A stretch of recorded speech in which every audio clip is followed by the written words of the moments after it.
हाँ दोस्तों, तो welcome to our channel Jharkhand competitor. तो आज मैं झारखंड के एमसीक्यू सीरीज में लेके आया हूँ झारखंड के जनजातीय आंदोलन। ये पार्ट 6 है। ऑलरेडी मैं इस पे 5 वीडियो बना चुका हूँ और ये एमसीक्यूज के कारण बहुत ही इम्पोर्टेंट है। आप यदि थ्योरी पढ़ते हैं तो आप मेरे साथ एमसीक्यूज लगा सकते हैं और पता भी कर सकते हैं कि आप कितने क्वेश्चन सही किए हैं। तो चलिए जानते हैं कि कैसे क्वेश्चन हमारे आज एमसीक्यूज में हैं। तो पहला क्वेश्चन देखते हैं। झारखंड का पहला सुसंगठित और कोल विद्रोह से संबंधित है। 1831 और 32 में हुआ था। झारखंड का पहला सुसंगठित और व्यापक जनजातीय विद्रोह कौन सा था? तमाड़ विद्रोह, बिरसा आंदोलन, तिलका आंदोलन या कोल विद्रोह? कौन सा था? कोल विद्रोह था।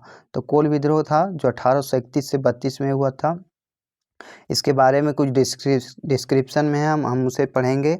झारखंड में हुए जनजातीय विद्रोहों में कोल विद्रोह का विशिष्ट स्थान है क्योंकि यह झारखंड का पहला सुसंगठित और व्यापक जनजातीय विद्रोह था।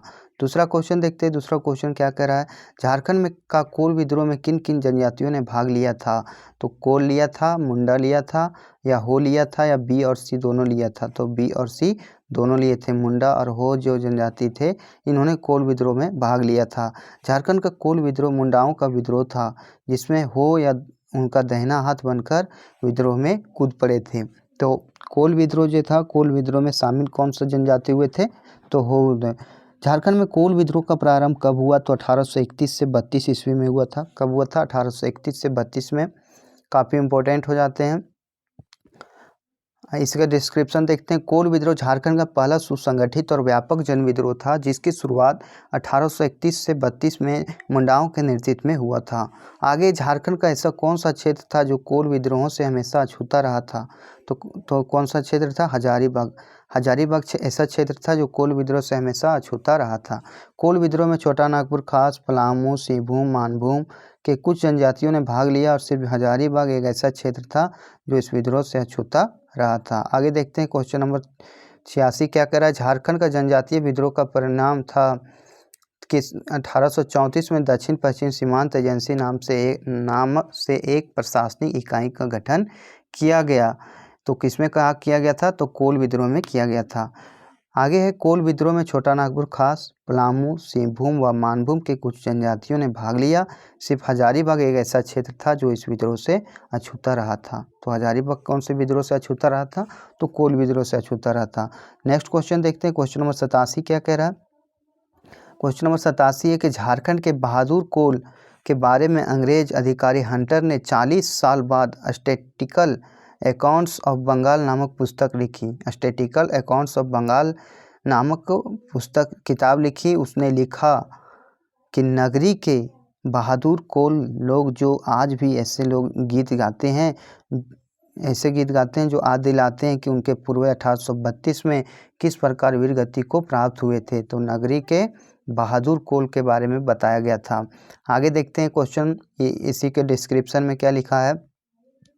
डिस्क्रिप्शन में झारखंड के बहादुर कोल के बारे में अंग्रेज अधिकारी हंटर ने अपने किताब स्टैटिस्टिकल अकाउंट्स ऑफ बंगाल में लिखा है कि नगरी के बहादुर कोल जो आज भी ऐसे गीत गाते हैं जो याद दिलाते हैं उनके पूर्वज 1832 में किस प्रकार वीरगति को प्राप्त हुए थे। चलिए नेक्स्ट क्वेश्चन देखते हैं। क्वेश्चन नंबर 88 क्या है? किसने लिखा है कोल विद्रोह कृषक असंतोष की अभिव्यक्ति मात्र न होकर आदिवासियों की स्वतंत्रता की लड़ाई थी जिसका उद्देश्य ब्रिटिश शासन का उन्मूलन करना था? तो लिखा था चार्ल्स मेटकॉफ ने। कौन लिखा था? चार्ल्स मेटकॉफ ने। अनेक इतिहासकारों ने कोल विद्रोह पर अपने अपने विचार प्रस्तुत किए जिसमें चार्ल्स मेटकॉफ ने लिखा है कोल विद्रोह कृषक असंतोष की अभिव्यक्ति मात्र न होकर आदिवासियों की स्वतंत्रता की लड़ाई थी जिसका उद्देश्य ब्रिटिश शासन का उन्मूलन करना था। तो कोल विद्रोह जो था किसने लिखा था? तो चार्ल्स मेटकॉफ ने लिखा था। ये सारे क्वेश्चन काफ़ी इंपॉर्टेंट हैं और ये सब क्वेश्चन आपके एग्जाम में आएंगे।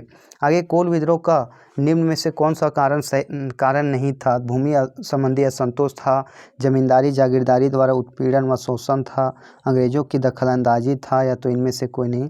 तो इनमें से कोई नहीं। ये सारे कारण जो थे वो कोल विद्रोह के कारण नहीं थे। कोल विद्रोह का निम्न कारण था भूमि संबंधी असंतोष, जमींदारों और जागीरदारों द्वारा उत्पीड़न व शोषण और अंग्रेजों की दखलंदाजी। यही सब जो थे ये निम्न कारण से थे।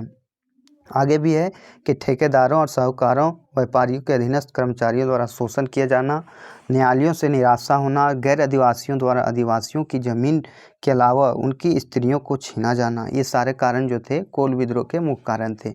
आगे कोल विद्रोह का निम्न में से कौन सा तत्कालीन कारण है? तो गैर आदिवासियों के द्वारा आदिवासियों की ज़मीन के अलावा उनकी स्त्रियों पर छीना जाना, ये मुख्य कारण था। चलिए नेक्स्ट क्वेश्चन, इसका डिस्क्रिप्शन देख लेते हैं क्या कह रहा है। कोल विद्रोह का तत्कालीन कारण गैर आदिवासियों द्वारा आदिवासियों की जमीन के अलावा उनकी स्त्रियों का छीना जाना है।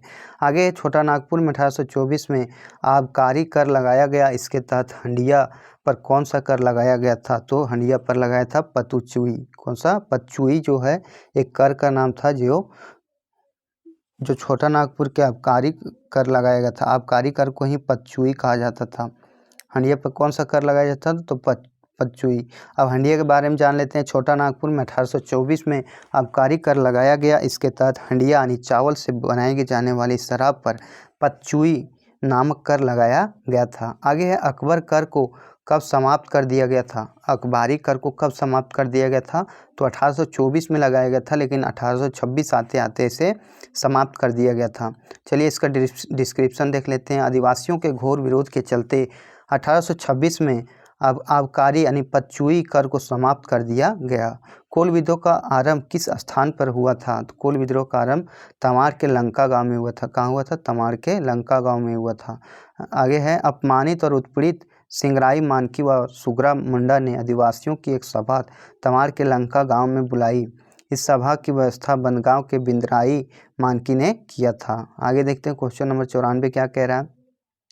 कोल विद्रोह का नेतृत्व किसने किया था? तो सुंगराई मानकी, सुगरा मुंडा, बुद्धू भगत या इनमें से सभी। तो उन्होंने ये सभी लोग मिलकर उन्होंने कोल विद्रोह का नेतृत्व किया था। कोल विद्रोह का नेतृत्व सिंगराई मानकी, सुगरा मानकी, बुद्धू भगत व अन्य लोगों ने किया था। कोल विद्रोह का युद्ध का सूचक क्या था? कोल विद्रोह के जो युद्ध का सूचक था वो कौन सा था? तो तीर था। वो लोग जो थे तीर से ज़्यादातर युद्ध किया करते थे। कोल विद्रोह दिसंबर 1831 ईस्वी में शुरू हुआ और जंगल की आग की तरफ फैलता गया। इसका कारण था यूरोपीय धर्मयुद्ध के क्रॉस की तरह युद्ध सूचक तीर को गांव-गांव घुमाया गया और अधिक से अधिक आदिवासियों को शामिल करने का प्रयास किया गया।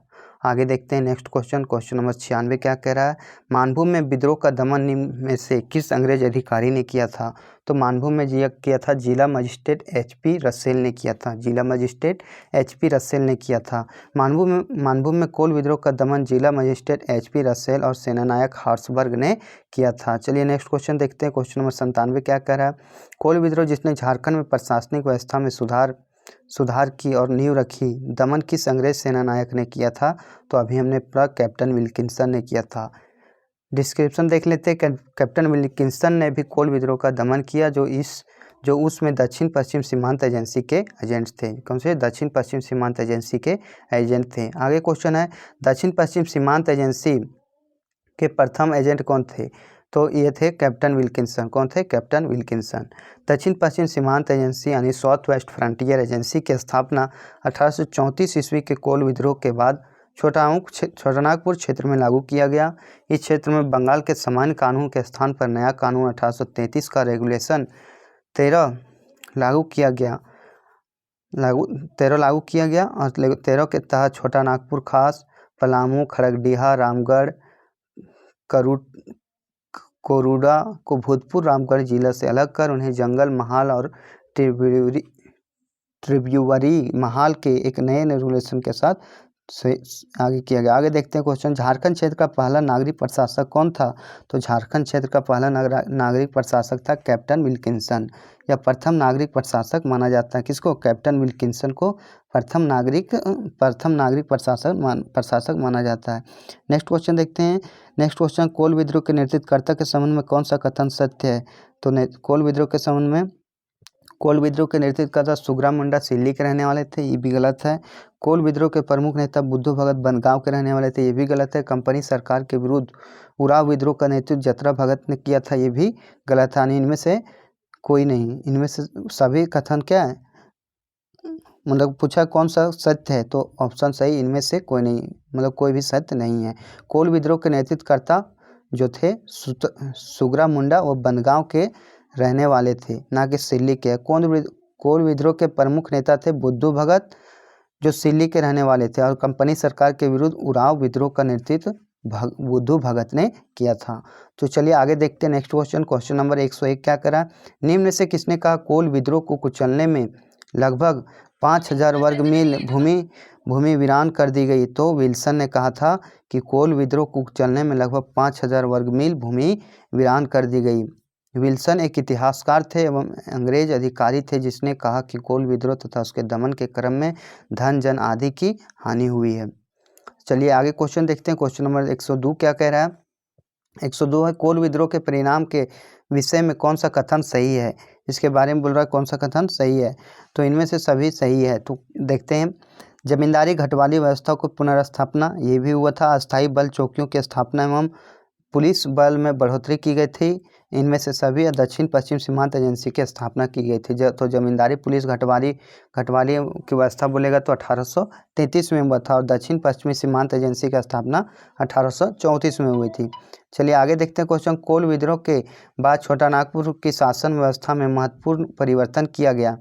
इन क्षेत्रों में बंगाल के समान कानून के स्थान पर नया कानून 1833 का ईस्वी का रेगुलेशन 13 लागू किया गया। इसके तहत छोटा नागपुर को कुछ क्षेत्रों को मिलाकर क्या गठन किया गया था? तो नॉन रेगुलेशन प्रांत को गठन किया गया था। आगे देखते हैं क्वेश्चन नंबर 104 क्या कह रहा है। कोल विद्रोह के दौरान कोल सरकार की सहायता के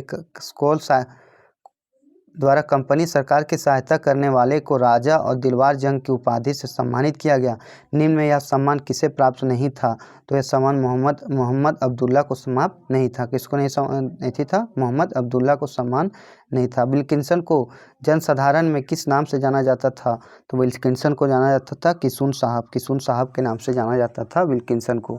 तो ये थे हमारे कोल विद्रोह से इम्पोर्टेंट MCQs। उम्मीद होगा ये वीडियो आपको अच्छा लगा होगा। यदि ऐसे ही कंटेंट चाहते हैं और झारखंड से रिलेटेड वीडियो पढ़ना चाहते हैं तो हमारे चैनल को लाइक शेयर और सब्सक्राइब जरूर करें।